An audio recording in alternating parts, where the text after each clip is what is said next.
प्रिय विद्यार्थियों, नमस्कार। महादेवी वर्मा को हम पिछले कालांशों से पढ़ रहे हैं। आज उनकी एक नई कविता मंदिर का दीप हम पढ़ने जा रहे हैं। रहस्यवादी और आध्यात्मिक विचारों से युक्त यह कविता है और इसमें ईश्वर की प्राप्ति और भक्ति के लिए महादेवी वर्मा अपने प्राण रूपी दीपक को निरंतर जलाना चाहती है। वह क्या कहती है, इसे सुनिएगा। वह कहती है कि यह मंदिर का दीप से नीरव जलने दो, यह मंदिर का दीप से नीरव जलने दो। रजत शंख घड़ियाल स्वर्ण वंशी वीणा स्वर, गए आरती वेला को शत शत लय से भर। तो जब था कल कंठों का मेला, विहसे उपल तिमिर था खेला। अब मंदिर में इष्ट अकेला, इसे अजीर का शून्य गलाने को गलने दो। यह मंदिर का दीप इसे जलने दो, यह मंदिर का दीप इसे जलने दो।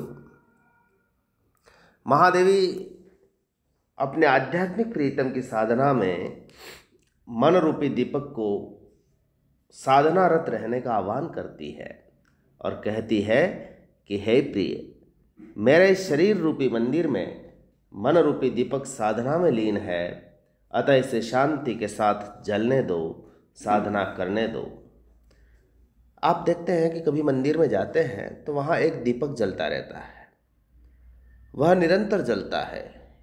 किसी समय मंदिर में उत्सव जैसा माहौल होता है, किसी समय सन्नाटा होता है, कोई नहीं होता है, तब भी वह दीप जल रहा होता है।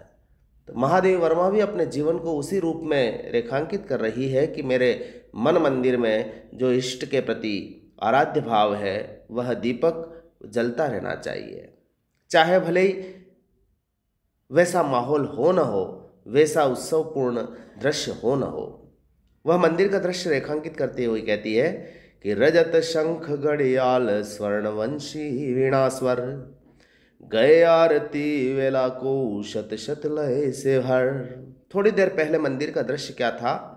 रजत का शंख बज रहा था, घड़ियाल बज रहे थे, नगाड़े बज रहे थे, सोने की वंशी बज रही थी और वीणा का स्वर लहरा रहा था।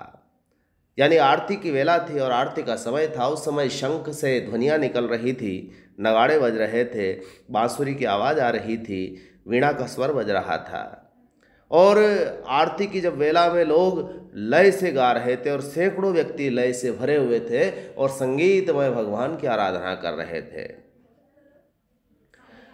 जब था कल कंठों का मेला, विहसे उपल तिमिर था खेला। तो जिस समय मधुर आवाज में गाने वाले कंठों का मेला लगा हुआ था, यहाँ पर सुमधुर आवाज में आरती गाने वाले लोग इकट्ठे हो रहे थे, उस समय पत्थर भी हंस रहे थे और तिमिर भी खेलता हुआ लग रहा था। मंदिर में जिस समय आरती का दृश्य होता है, उस समय सायंकाल के समय, रात्रि के समय जब आरती होती है तो एक उत्सवपूर्ण दृश्य होता है। उस समय पत्थर भी हंसते हुए नजर आते हैं। तो ठीक वही महादेवी वर्मा यहाँ कह रही है।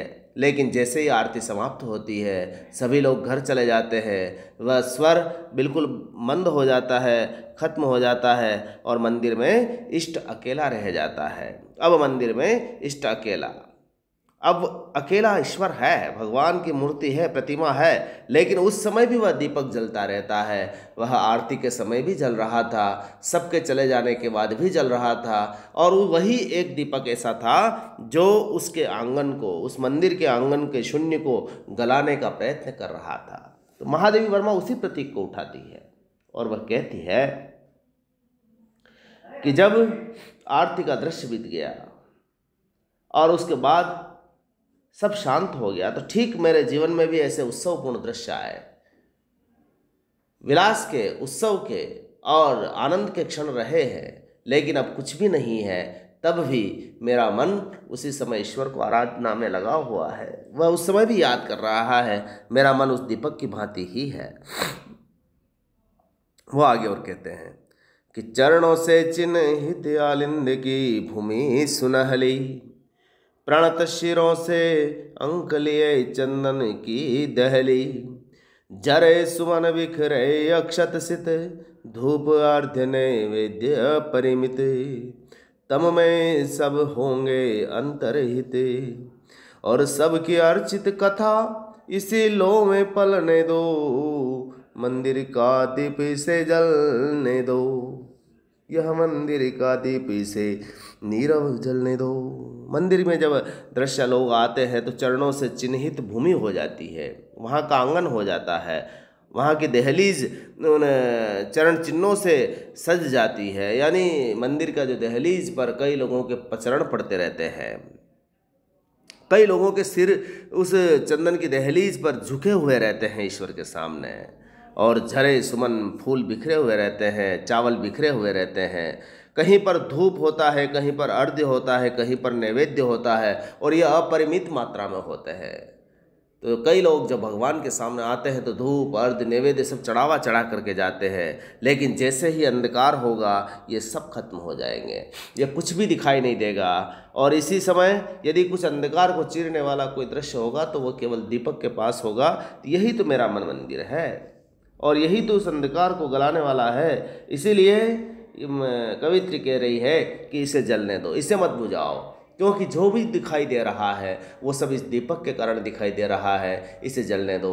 तो ईश्वर की आराधना में मेरा मन लगा हुआ है, तो हे प्रभु इसे जलने दो, उस आराधना को प्राप्त करने दो, उस ईश्वर में मुझे लीन होने दो।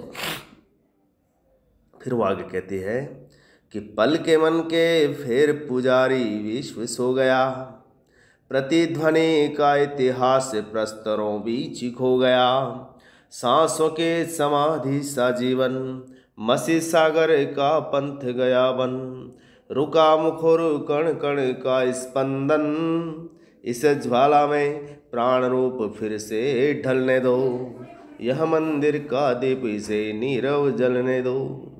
और जैसे जैसे समय बीतता जाता है, जो मन का फेर रहा था, मालाएं फेर रहा था, कौन? पुजारी। पुजारी ने पूजा आराधना करने के बाद माला फेरने बैठ गया, और थोड़ी देर के बाद वह भी सो गया। भगवान की पूजा आराधना के करने के बाद, अपनी मालाएं फेरने के बाद वह भी सो गया।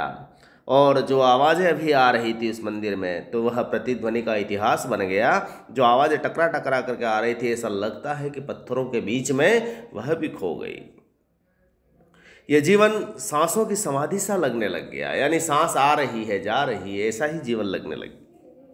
और जो रास्ता है वह मसी सागर का पंथ बन गया, यानी चारों तरफ अंधकार छा गया। और जो कण कण का स्पंदित हो रहा था, धड़क रहा था, कण कण में आवाज़ें आ रही थी, वह भी रुक गई। और उस समय यह दीप ही ऐसा था जो जल रहा था। तो यानी कहने का आशय, मनुष्य के जीवन में ऐसे उतार चढ़ाव आएंगे। कवित्री भी सोच रही कि मेरे मन का जो पुजारी है, मन के दो बार आ रहा है, तो यहाँ पर यमक है, तो एक मेरा मन है, मन रूपी पुजारी भी सो गया है, यानी वह भी अलसित हो गया है, वह सोच रहा है कि मुझे क्या करना है। ऐसी स्थिति में भी मैं अपने अध्यात्म को, अपने जीवन को, अपने परमात्मा को मैं भूलना नहीं चाहती। मेरे प्राणों को उसी के रूप में उन्हीं के लिए समर्पित करना चाहती हूँ, ताकि मैं सुस्त न पड़ूँ, चाहे मेरे लिए अनुकूल समय हो या प्रतिकूल। वह कहती है कि जन जाहे दिग्भ्रांत रात की मूर्छा गहरी, आज पुजारी बने ज्योति का यह लघु प्रहरी, कि जब तक लौटे दिन की हलचल, तब तक यह जागेगा प्रतिपल, रेखाओं में भर आभा जल, दूत साँझ का इसे प्रभाती तक चलने दो, यह मंदिर का दीप इसे नीरव जलने दो। चारों तरफ जंजा है, जंजावात है, रात भी दिग्भ्रांत है, भ्रमित करने वाली है, लोग गहरी मूर्छा में खोए हुए हैं। सांसारिक जीवन ऐसा ही होता है, जंजाओं से भरा होता है, दिग्भ्रांत होता है, और मूर्छा में व्यक्ति अपना जीवन यापन करता रहता है। और यह पुजारी आज पुजारी बने, कौन बने? ज्योति का यह लघु प्रहरी। कवित्री यहाँ आह्वान कर रही है कि जो दीपक है इसे ज्योति का प्रहरी बना दिया जाए। यह मन रूपी दीपक है, यह उस प्रकाश को, आलोक को पहचान पा रहा है, उस परमात्मा के प्राप्त करने की दिशा में आगे बढ़ रहा है, तो इसे ही प्रहरी के रूप में मान लिया जाए। और कब तक? कि जब तक लौटे दिन की हलचल। दीपक जब तक जलते रहना चाहिए जब तक सूर्योदय ना हो जाए और वापस दिन की हलचल ना हो जाए। तो कवित्री यही कह रहा है तब तक यह जागेगा और रेखाओं में भरा आभा जल, और इसकी जो स्निग्ध रेखाएं हैं, ज्योति की किरणें हैं, उसमें यह आभा, आलोक की आभाएं बिखेरता रहेगा। यह एक तरह से दूत है जो सांझ से प्रभात तक चलता रहेगा और उस मंदिर में अंधेरा नहीं होने देगा। तो मेरा मन रूपी दीपक, कवित्री कह रही है कि मेरा मन रूपी दीपक पूरी रात भर जलेगा। यानी कहने का आशय क्या है? मीरा की भांति महादेवी का मन भी दीपक की भांति जलना चाहता है और ईश्वर को पाना चाहता है।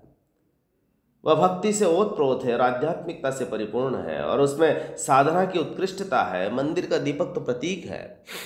वह दीपक दिन रात, सुबह तो उजाला है और रात में वह अंधकार का विनाश कर रहा है।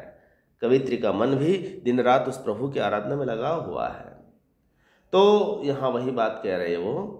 और इस पूरे पद में, आप पूरी कविता में आपने देखा कि भाषा शैली संस्कृत गर्भित है, कोमलकांत पदावलियाँ हैं, संगीत है, चित्रात्मकता है, प्रतीकात्मकता है, माधुर्य गुण है, और गीति शैली के साथ इसमें महादेवी की वेदना और आध्यात्मिकता प्रकट हो रही है।